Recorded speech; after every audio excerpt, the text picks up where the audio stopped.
Proclamato oggi lutto cittadino per i funerali di Marco Chiaramonti che si terranno alla chiesa dell'Immacolata nel pomeriggio. Proficuo incontro oggi del sindaco di Porto Empedocle che con le autorità preposte sul dissalatore arriveranno 15 litri di acqua in più al comune, sarà rifatta la rete idrica.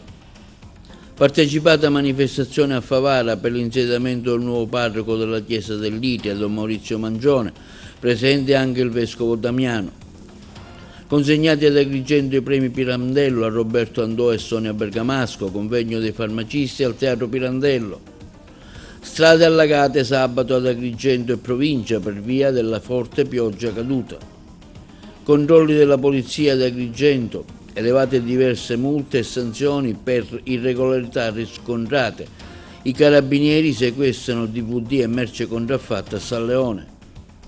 Dopo il successo del concerto La vita adesso a Lampedusa, il cantante Claudio Baglioni sarà ad Agrigento il prossimo 26 luglio al Festival del Mito al Live Arena.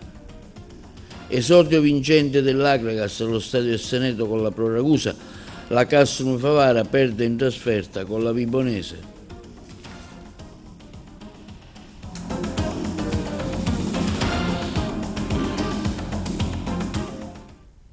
Buongiorno, benvenuti col nuovo appuntamento di TV Notizie. Oggi proclamato il lutto cittadino per via del funerale di Marco Chiaramonti. A comunicarlo è stato il primo cittadino di Agrigento, Miccichè, il nostro servizio.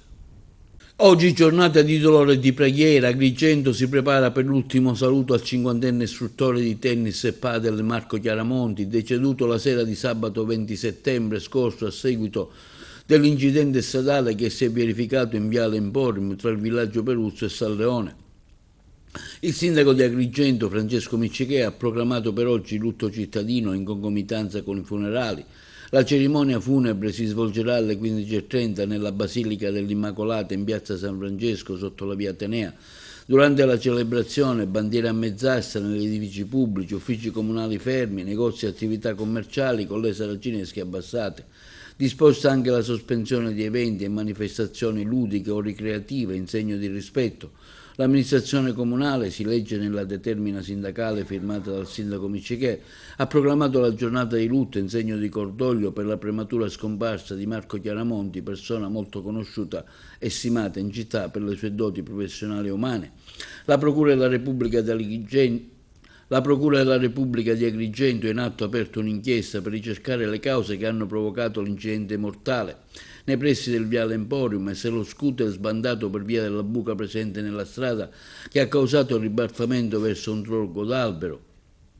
Si sta infatti procedendo per omicidio colposo per negligenza da parte dell'amministrazione comunale a non averla riparata. L'autopsia è stata eseguita presso l'ospedale San Giovanni Dio di Agrigento dal dottor Alberto Alongi, medico legale, che ha decretato che la causa della morte dell'istruttore di padel è dovuta all'impatto con il tronco dell'albero.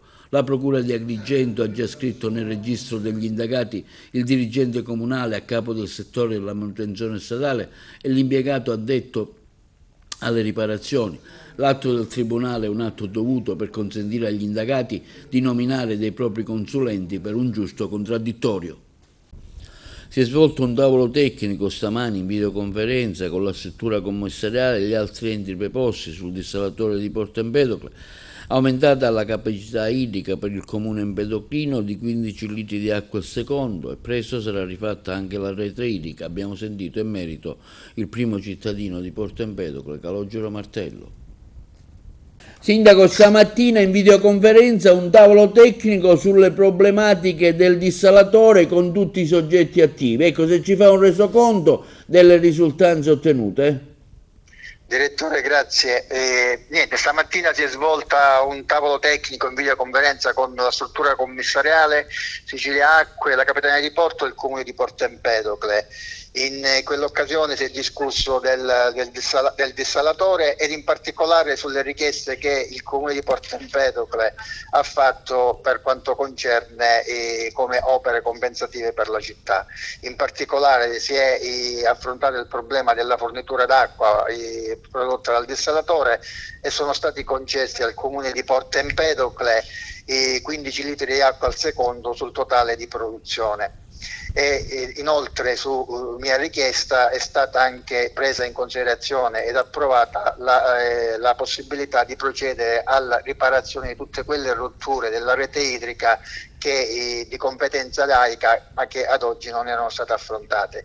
Quindi dal tavolo sono usciti due punti fondamentali: la fornitura di 15 litri di acqua al secondo per il comune di Porto Empedocle e il ripristino di tutte quelle perdite presenti sul territorio. Questo consentirà al comune di Porto Empedocle di passare da turni in alcune zone anche di 15-20 giorni a turni a regime da una volta ogni 2-3 giorni, fermo restando che quello che a noi premeva in particolare era la dotazione di acqua per questo comune riservati solo esclusivamente al comune di Porto Empedocle e il ripristino di una rete idrica oggi ridotta a colabrodo e che purtroppo l'ente preposto per le riparazioni non effettuava riparazioni da quasi un anno. Quindi rappresenta per noi una battaglia importante e riteniamo che nei prossimi giorni cominceremo ad avere i primi risultati positivi.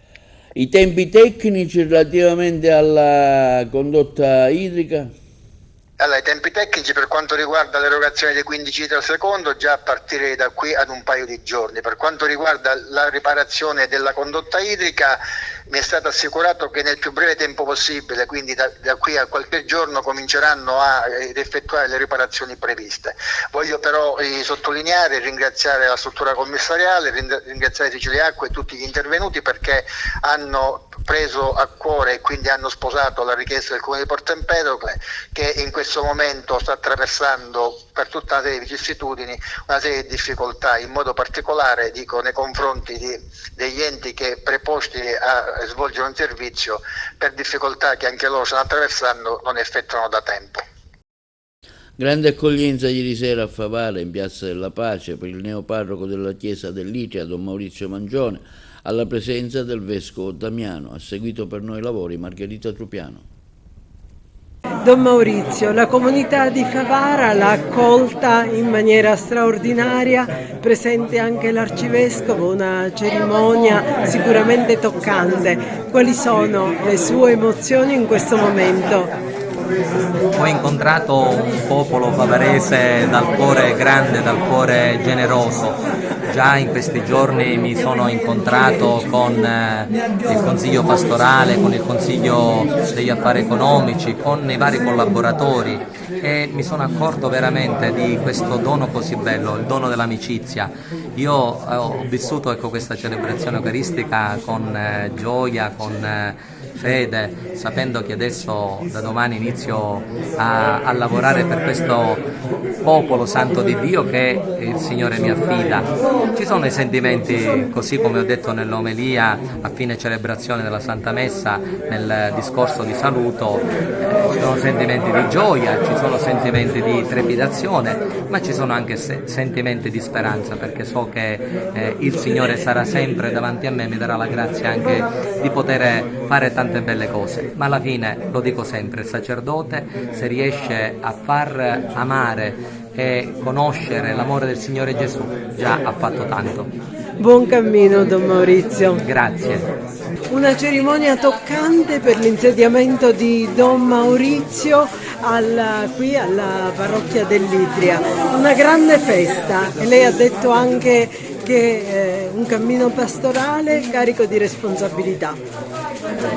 L'avvicendamento dei parroci mette in gioco sempre tante emozioni, ma io sono convinto che mette in campo anche quella che a me piace chiamare una promessa di futuro, un'occasione di crescita, tanto per la comunità quanto per il parroco, che dopo aver dato e ricevuto nelle comunità precedenti si trova pronto a dare e a ricevere nella nuova comunità. E la crescita della Chiesa è quella missionarietà, diciamo, a chilometro zero, no? Che ci porta a spostarci e quindi a incontrarci e arricchirci in modo reciproco. Si è svolto sabato 27 settembre al Parco Archeologico della Valle dei Templi la 23esima edizione del premio speciale nazionale dedicato a Luigi Pirandello. I premi sono stati assegnati a Roberto Andò e Sonia Bergamasco. Le interviste. Sabato 27 settembre al Parco Archeologico della Valle dei Tempi, in occasione di Agrigento, capitale italiana della cultura, si è svolta la 23esima edizione del Premio Speciale Nazionale di Teatro Luigi Pirandello, uno degli appuntamenti più prestigiosi dedicati alle arti sceniche in Italia e nel mondo, organizzato dalla Fondazione Sicilia e dalla Fondazione per l'Arte e la Cultura Laura Chiazzese. È stato istituito per onorare la memoria e l'eredità del grande drammaturgo siciliano e per celebrare il valore educativo e culturale del teatro. I premi sono stati assegnati a Roberto Andò e Sonia Bergamasco. Presidente Raffaele Bonsignore della Fondazione Chiazzese, organizzatore del premio Luigi Pirandello. Ci troviamo ad Agrigento, tutto qui parla di Pirandello, di teatro, di cultura. C'è sempre stato un collegamento tra questo premio e Agrigento. Quando abbiamo festeggiato i 150 anni della nascita di Luigi Pirandello siamo venuti qua nella Valle dei Templi. Oggi che Agrigento è capitale della cultura italiana 2025 ci sembrava doveroso organizzare il premio per un'altra volta qua ad Agrigento e ci siamo riusciti, nonostante il cattivo tempo, nonostante il bel tempo, siamo riusciti a tornare in uno dei posti che credo che sia tra i più belli del mondo. Non a caso il parco archeologico è stato riconosciuto dall'UNESCO come patrimonio dell'umanità. Professoressa Di Natale, Presidente Fondazione Sicilia, siamo in un contesto che parla d'arte, parla di cultura e stasera si consegna il premio Pirandello, Luigi Pirandello. Certamente non ci poteva essere cornice più adatta di questa, la Valle dei Templi ad Agrigento, capitale italiana della cultura del 2025, non si poteva festeggiare meglio che con il premio Pirandello, il luogo più adatto e la cornice migliore. Roberto Andò, notissimo regista siciliano, e stasera tra i vincitori del premio Luigi Pirandello. Che emozione è? Insomma è un grande onore perché è un premio che ha un grande passato, con premiati straordinari, quindi è un grande onore, una grande emozione riceverlo. E anche il nome di Pirandello, insomma ho dedicato alcune cose a lui e mi fa piacere in qualche modo che questo premio sigli questo lavoro. Vincitrice con Roberto Andò del premio Pirandello, Luigi Pirandello edizione 2025. Che tipo di emozione è? È un premio ad Agrigento, in Sicilia, dove lei ha lavorato tanto. Ci dica come si sente. C'è tanta Sicilia finalmente in questo ultimo periodo. Elettra a Siracusa, questa primavera-estate è stata per me un'esperienza prima di tutto di vita e ho sentito profondamente il pubblico, il luogo e ora siamo qua, insomma in posticini piuttosto belli per un premio bello, importante, insieme a Roberto Andò, che è regista di Elettra, con cui ho condiviso questo percorso. E poi sarò a brevissimo, l'11 ottobre a Palermo, al Teatro Biondo, con un mio spettacolo a tema sicilianissimo, perché si intitola La principessa di Lampedusa ed è di Ruggero Cappuccio, autore di un libro con lo stesso titolo, La principessa di Lampedusa, che racconta la storia di una grandonna, la madre di Giuseppe Tomasi, l'autore del Gattopardo. Una vita dedicata a studiare tutte le opere, tutto il lavoro di un grande Luigi Pirandello, e oggi un premio che ha, insomma, di sicuro piacere di ricevere. Ci racconti? Sì, perché ha approfondito, perché ha avuto Pirandello come l'autore del cuore, ricevere poi un premio a lui intitolato in un luogo magico come questo è un una grande gioia e un grande onore, anche perché gli scrittori, anche se grandissimi come Luigi, hanno sempre bisogno di essere riproposti, di essere studiati, di essere pubblicati, eccetera. Ecco, perché nella memoria non solo di noi, ma soprattutto dei giovani, devono essere coltivati.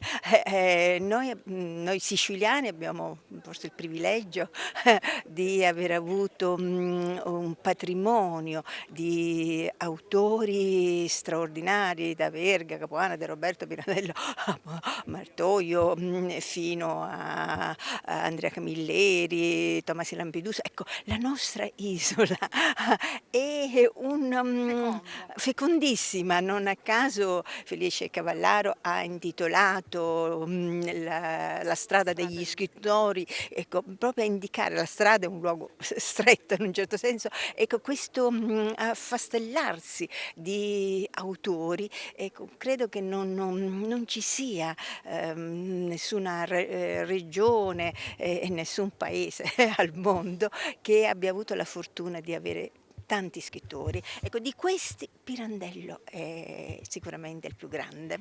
Agrigento diventa per un giorno capitale della farmacia italiana. La intervista. La farmacia ormai al centro del Servizio Sanitario Nazionale, sempre di più al servizio dei cittadini per la sua capillarità sul territorio. Per un giorno Agrigento, capitale della farmacia italiana, visto il parterre che abbiamo portato qui ad Agrigento. Noi abbiamo adottato già nella primavera dell'anno passato un provvedimento che ha garantito in via sperimentale l'avvio delle attività necessarie per garantire un servizio importante alla comunità, anche attraverso il ricorso alla telemedicina, quindi al teleconsulto e alla erogazione di prestazioni compatibili evidentemente con il ruolo della farmacia, che è certamente centrale, che rappresenta una componente essenziale del sistema sanitario regionale.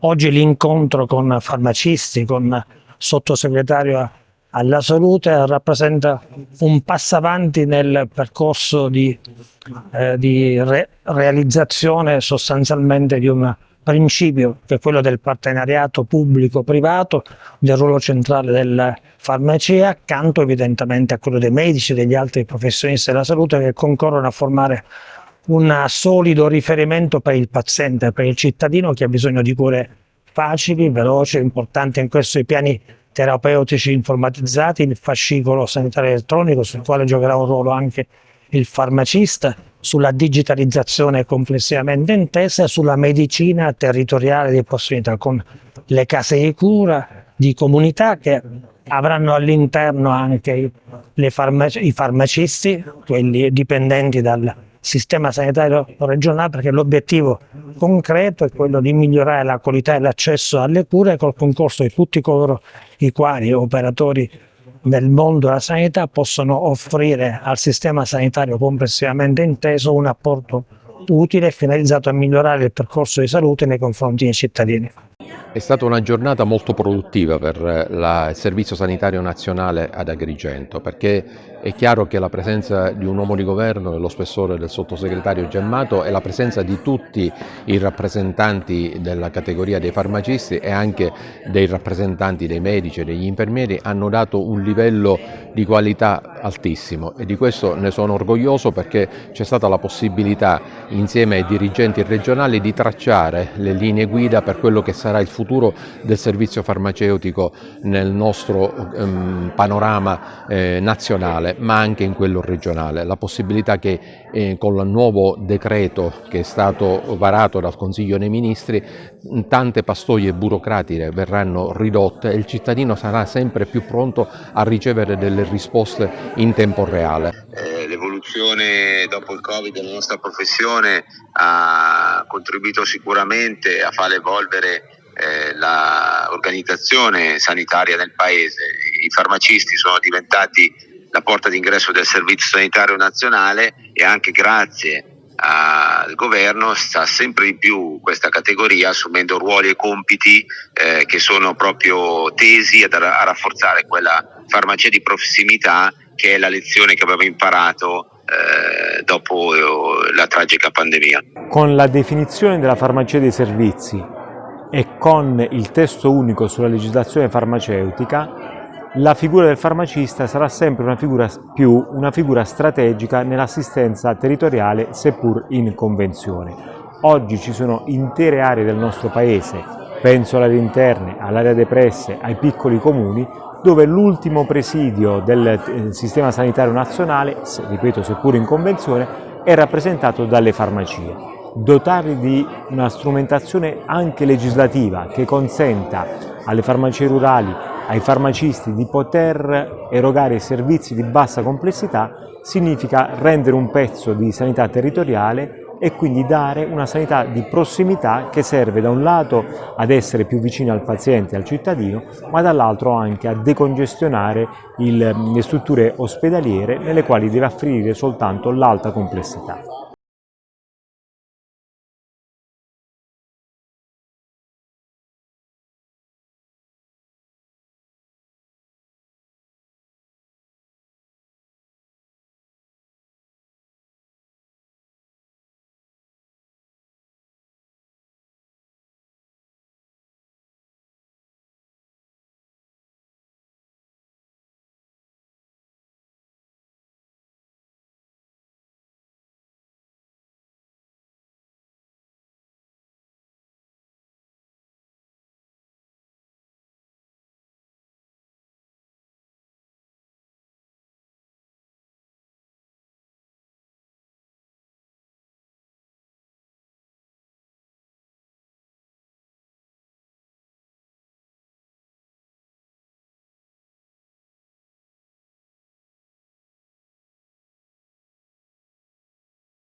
Ginecologia 5.0 a Catania, il mondo della chirurgia si dà appuntamento tra robotica e intelligenza artificiale. I colleghi di Catania.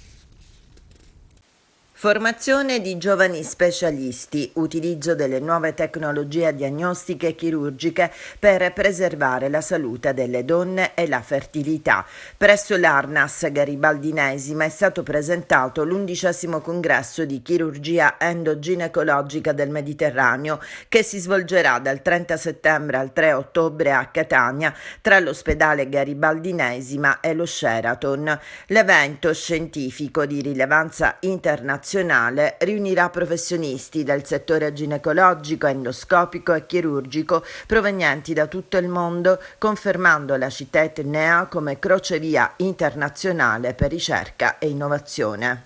Noi abbiamo la fortuna all'Arnas Garibaldi, grazie alla direzione strategica e anche grazie al nostro direttore di dipartimento, di essere centro di riferimento regionale secondo la legge regionale 2019. In questo tema portiamo tutta la nostra esperienza che abbiamo maturato nell'arco di quest'anno e soprattutto da quando abbiamo avuto l'introduzione di innovazioni tecnologiche come la chirurgia robotica. Siamo riusciti a effettuare più di 100 interventi da marzo 2024 a oggi e abbiamo la possibilità di confrontarci con colleghi provenienti da tutto il mondo e da più continenti. La tecnologia la pensiamo in prima battuta come opportunità per andare avanti, per scegliere nuove strade, per risolvere problemi e poi ci rendiamo conto che la tecnologia diventa a sua volta un percorso che ci modifica, che modifica il nostro quotidiano, che ci insegna cose che non immaginavamo e così succede anche in chirurgia, su campi come la robotica, campi come la gestione delle nuove opportunità per il paziente. E questo non va mai disgiunto dalla offerta di salute in senso pieno. La reputazione che abbiamo azienda Garibaldi nei confronti del Dipartimento Materno-Infantile in generale e della ginecologia, che poi è argomento del congresso, ci permette di consolidare con questo congresso la possibilità di ulteriormente far sapere alla gente, alla popolazione, ai cittadini che non vengono soltanto dalla provincia di Catania ma anche da tutte le altre province, quello che l'ospedale Garibaldi offre è di qualità e di efficacia e efficienza nei confronti della ginecologia. Che questo 11° congresso in pratica mira, come gli altri, a due meccanismi importanti. Uno è quello di formare i giovani e quindi di portare alla ribalta quello che di avanzato da un punto di vista diagnostico e terapeutico nel frattempo si è maturato in questo anno, ed è tanta roba. E poi quello di, ovviamente, di confrontarci con quelle che sono le tematiche delle patologie emergenti, che certamente devono essere misurati sempre nella prevenzione, nella diagnosi e nella terapia. Strade trasformate come fiumi per il primo vero temporale autunnale, tracciati allagati non solo nella città di Agrigento ma anche in diversi centri della provincia, con evidenti disagi per automobilisti e residenti. Ad Agrigento colpite soprattutto il viale Cannatello, stiamo vedendo appunto le immagini, San Leone, il viale delle Dune e parte del lungomare Bussellino in particolar modo sono diventati impraticabili, con diversi veicoli bloccati nell'acqua alta anche nei pressi di Monserrato, in alcune arterie di Porto Empedocle, all'altezza di Realmonte, nei pressi della statale 115, detriti e fango hanno invaso le carreggiate. A Favara il personale della Polizia Municipale e dell'Ufficio Tecnico hanno lavorato lungamente per eliminare i pericoli causati dall'ondata di maltempo. In un caso si è provveduto a individuare un cantiere edile dal quale l'acqua ha trascinato pietre e altro materiale da costruzione sulla sede statale. A Siculiana è stato anche interrotto per pioggia il mercatino settimanale. Le ispezioni sono scattate sabato pomeriggio, hanno coinvolto bar, pub, ristoranti, pizzerie e altre tipologie di attività lavorative. A entrare in azione sono stati gli agenti del nucleo del settore commerciale della Polizia Locale di Agrigento. Sono state controllate le attività commerciali presenti al Viale della Vittoria per verificare il rispetto delle norme e il possesso delle necessarie autorizzazioni. Elevate 2 maxi multe da 5.000 euro ciascuna, una per l'assenza di autorizzazione per la somministrazione di alimenti e bevande, l'altra perché è mancante della SCIA. Sono state anche elevate sanzioni da 600 euro a testa da altrettanti titolari di un ristorante e di un bar. Il primo non aveva esposto il listino prezzi in modo visibile nel menù, l'altro per irregolarità nel conferimento dei rifiuti. Altre sanzioni di poco meno, circa 200 euro ciascuna, hanno riguardato l'occupazione abusiva di porzioni di suolo pubblico.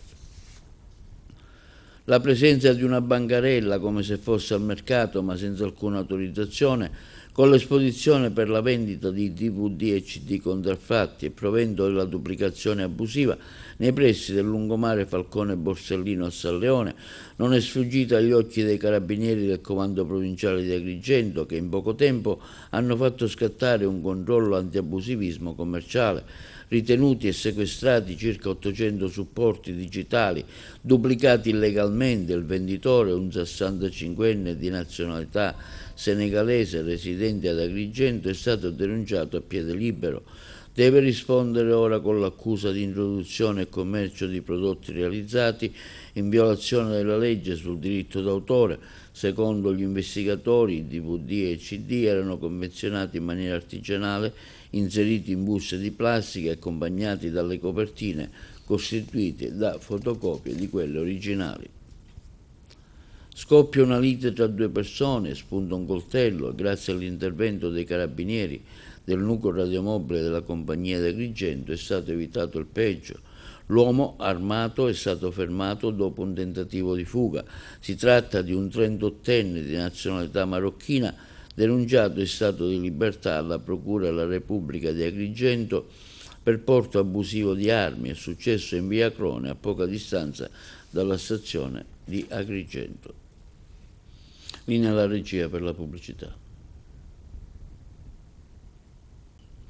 Alla Festival dell'Unità a Palermo, un panel dedicato all'imprenditoria ha messo a confronto politica e rappresentanti di categoria che hanno proposto idee e iniziative per il rilancio della Sicilia. Nel corso della festa ha partecipato anche l'europarlamentare Giuseppe Lupo, che ha parlato dello scenario internazionale e di quanto sta succedendo in particolare a Gaza, il servizio di Palermo. Quello che serve per rilanciare questa regione è quello che il governo regionale attuale vada a casa, perché È chiaro che ad oggi, rispetto alle misure economiche di questo governo messe in campo, al di là dei proclami che parla di un PIL che sta incrementando ed altro, poi dobbiamo confrontarci con i problemi di ogni giorno, con la protesta ad esempio ieri di tutti gli agricoltori per quello che sta accadendo all'agricoltura, per il problema della siccità, per il problema che c'è davvero una economia che di fatto non decolla, per un problema della sanità.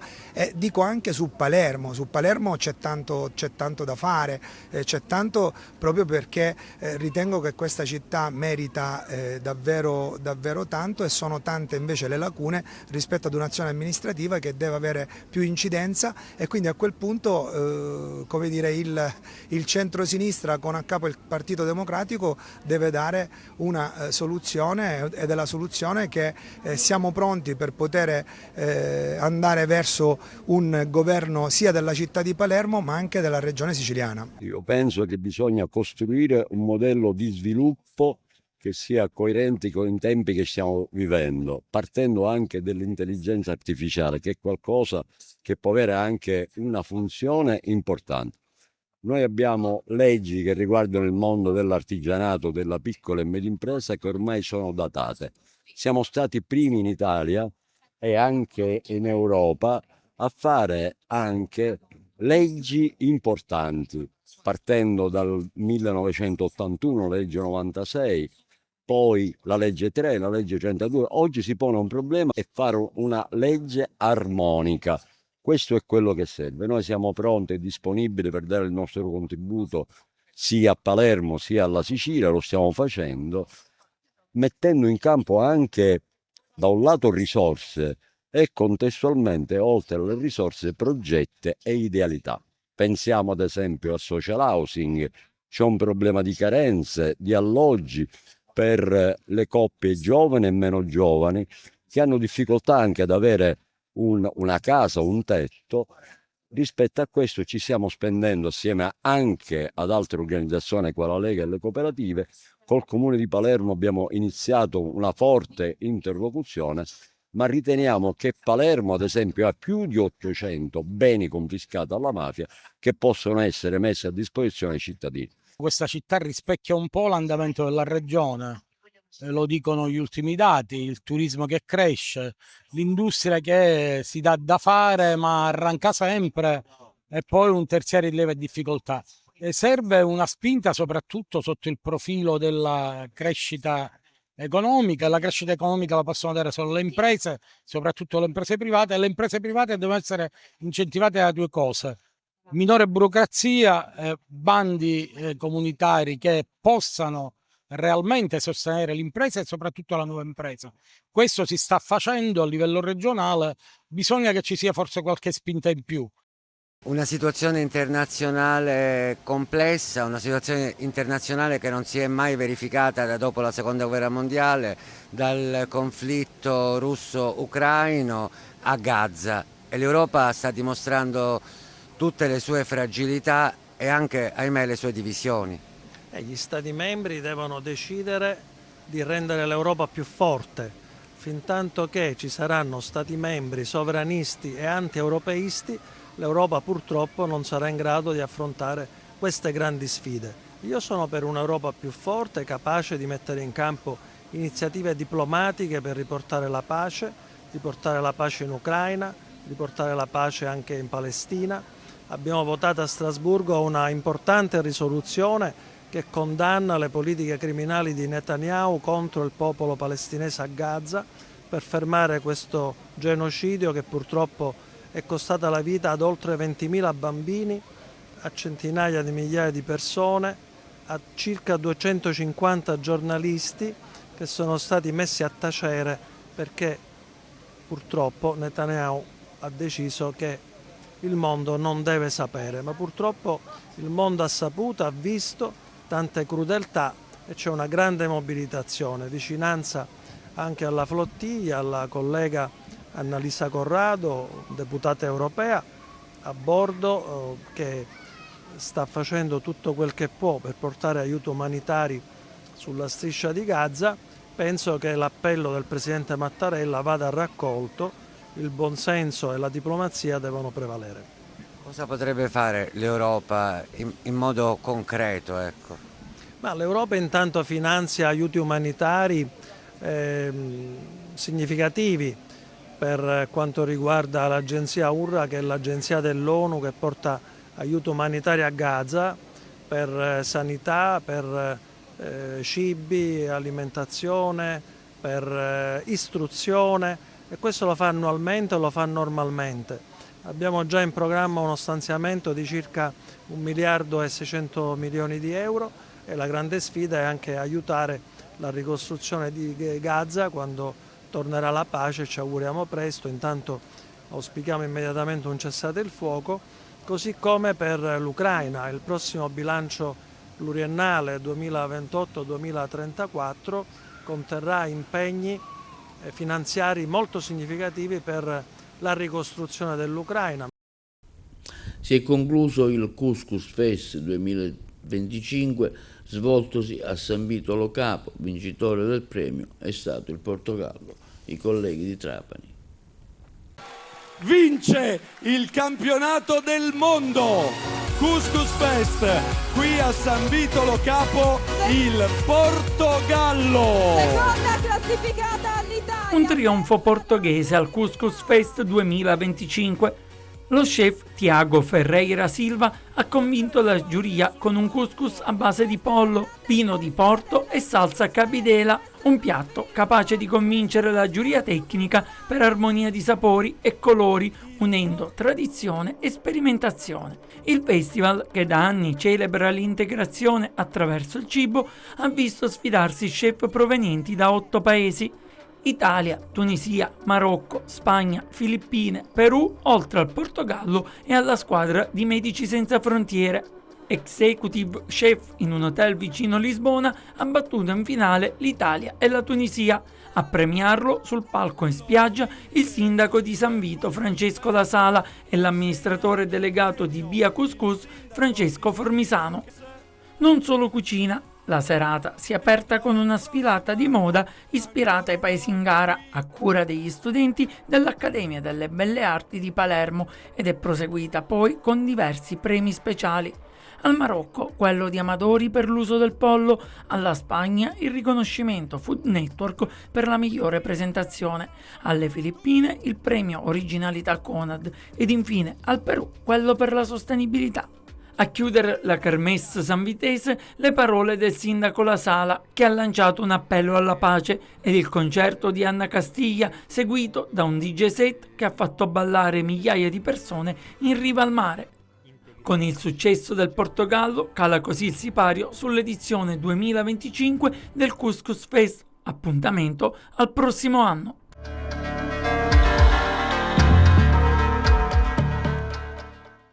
Claudio Baglioni ha dato il via al suo nuovo straordinario viaggio musicale da uno dei luoghi più simbolici d'Italia, un omaggio ai 40 anni dell'album più venduto di sempre, La vita adesso, il sogno è sempre.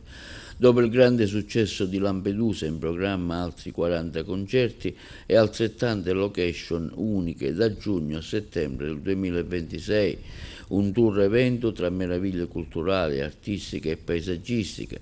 Il cantautore romano la prossima estate tornerà ad Agrigento e lo farà con un evento straordinario. Il 26 luglio della prossima estate sarà sul palco del Live Arena allo Sport Village per aprire ufficialmente la stagione estiva.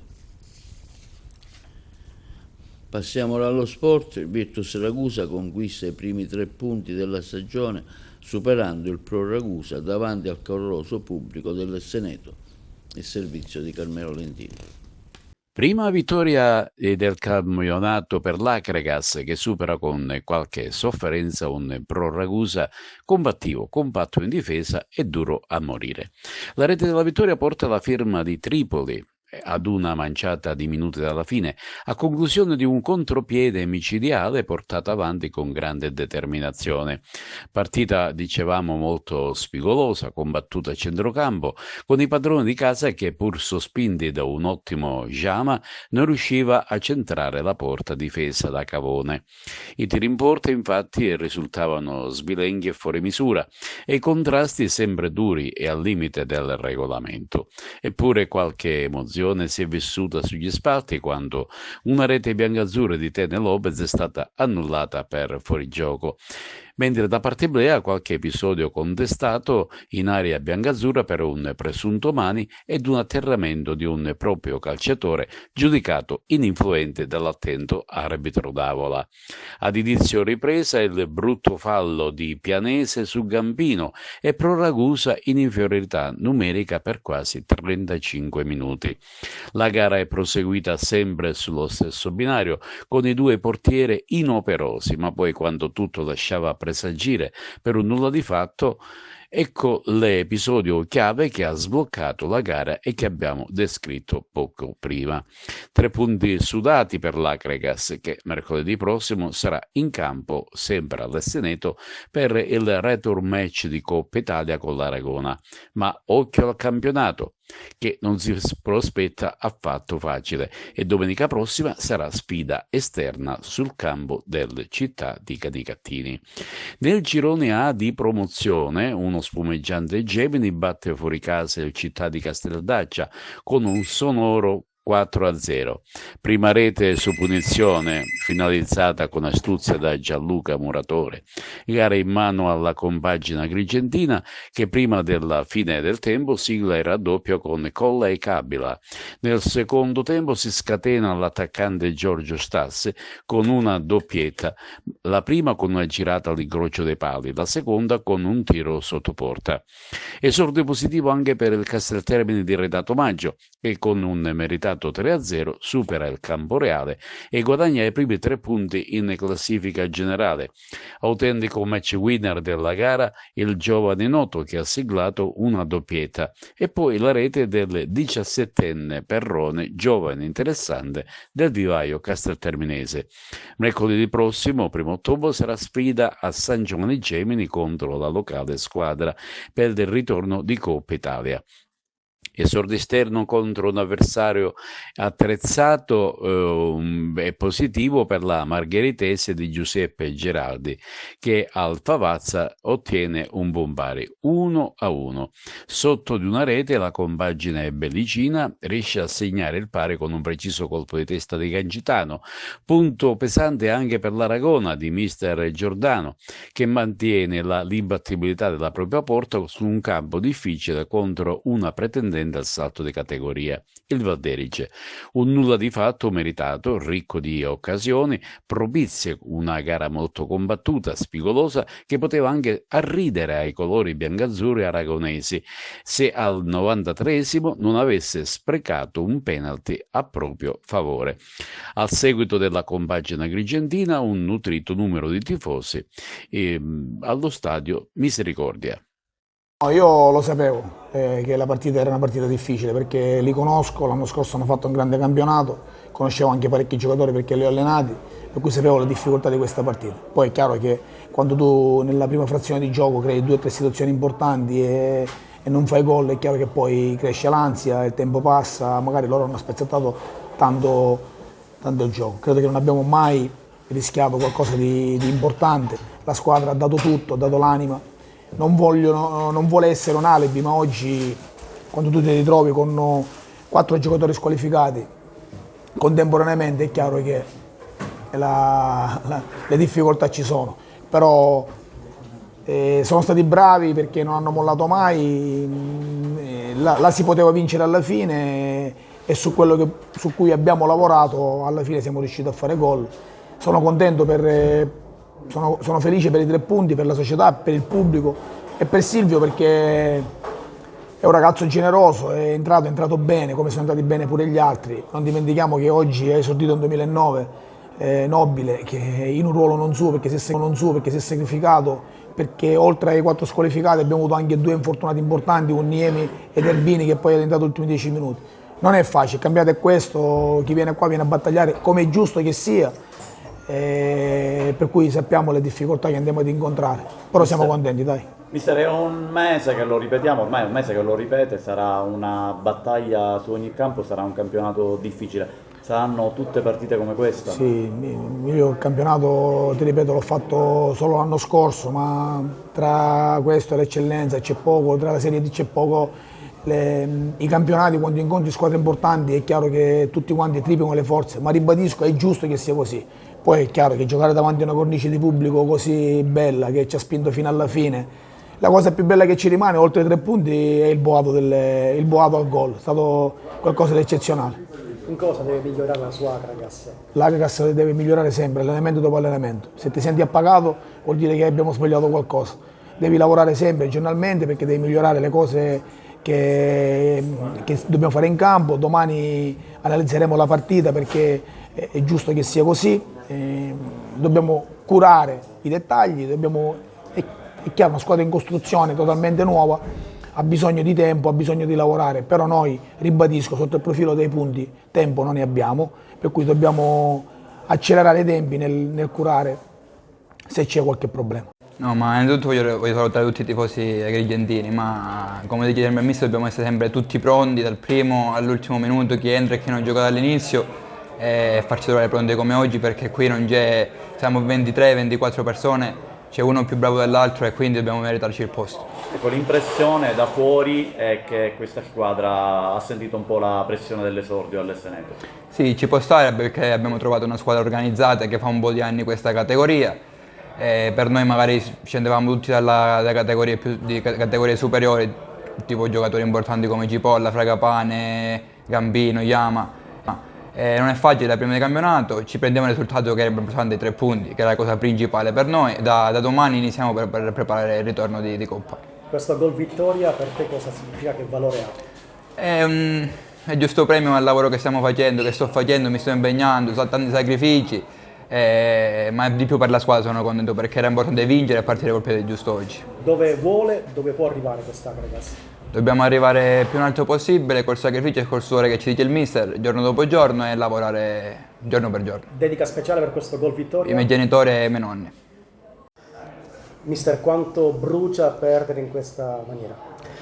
Brucia tanto, perché secondo me non meritavamo di perdere questa partita. I ragazzi hanno fatto veramente una grande prestazione. Io gli ho detto che a me quello che interessava era la prestazione, poi il risultato è una conseguenza, infatti abbiamo perso secondo me meritatamente. Avete visto tutta la partita, sicuramente faccio i complimenti all'Akragas perché per l'accoglienza, grande società, veramente hanno dimostrato di avere già un passo avanti in tutto, perché si stanno organizzando per categorie più importanti e che meritano sicuramente. Però noi siamo venuti qui a fare la partita a viso aperto e secondo me il pareggio sarebbe stato un risultato più giusto. Era questa la gara che si aspettava, un Akragas arrembante fin dai primi minuti? Sì, però alla fine non è che abbiamo sofferto chissà quando, i ragazzi hanno tenuto benissimo il campo, abbiamo sofferto veramente pochissimo, tranne su queste palle, su qualche calcio piazzato, quindi una partita che ormai si svolgeva alla fine con un pareggio, poi purtroppo gli episodi a volte sia a favore che a sfavore ti condannano, però sono contento delle prestazioni che hanno fatto i ragazzi. Il Casson Favara perde fuori casa contro la Vibonese per 1-0. Abbiamo ascoltato il mister Infantino. Buonasera, complimenti alla sua formazione per la prestazione di oggi, una squadra che era riuscita a ribattere tutte le occasioni, tutte le volte che la Vibonese era riuscita ad arrivare pericolosamente nella sua area di rigore.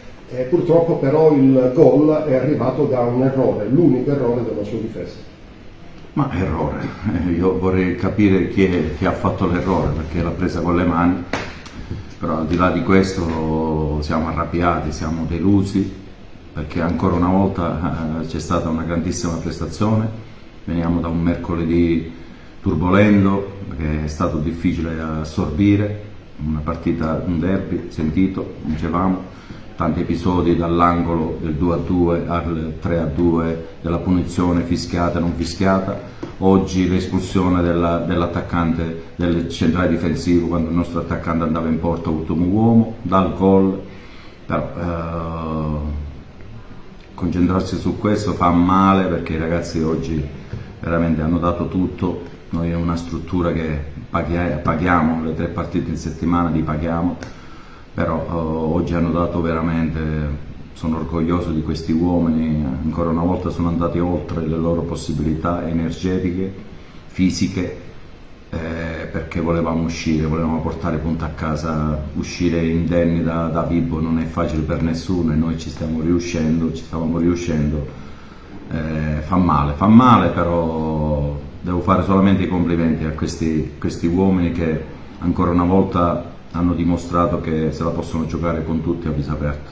È stata una partita complessa, un primo tempo abbastanza equilibrato, e poi ovviamente sono gli episodi a decidere le gare come quello che è successo sul finale, ma si è vista una squadra ben quadrata. Ovviamente avete un calendario difficile in questo periodo e quindi forse le forze un po' sono venute a mancare nel finale. Ma sicuramente sì, non è facile affrontare la Nizza e la Vibonese dopo 3 giorni, o il Milazzo la domenica precedente. Credo che sono avversari che ti strongano, ti fanno, cioè, sono avversari che ti mettono in difficoltà anche fisica, perché noi abbiamo questa mentalità, questa di attaccare alti, questa di attaccare uno contro uno, ci vogliono energie, ci vogliono ricambi. Però oggi i ragazzi sono andati oltre le loro potenzialità, le loro forze, perché eravamo arrabbiati che mercoledì siamo usciti senza punti. Oggi ancora una volta ci mangiamo, siamo delusi, siamo arrabbiati, siamo stanchi, perché ancora una volta certe letture non sono state a nostro favore. Però che devo fare solo i 20, io mi preoccuperò solamente quando la mia squadra non correrà, non giocherà, non tirerà in porta. Questo sarà un pensiero negativo oggi che devo dire, ragazzi, non posso fare solamente i complimenti. E questo è tutto per TV Notizie di oggi. Vi ricordiamo che i nostri programmi si possono vedere in tutta Italia sul canale 268 del digitale terrestre, per chi ha le smart TV, in streaming sul sito www.televideagrigento.tv, il telegiornale sul canale 93 di Video Sicilia alle 15, alle 20 e replica la mattina alle 9. Inoltre i nostri servizi si possono visionare sul canale YouTube di TVA Televideo Agrigento. E questo è tutto, vi auguriamo una buona serata.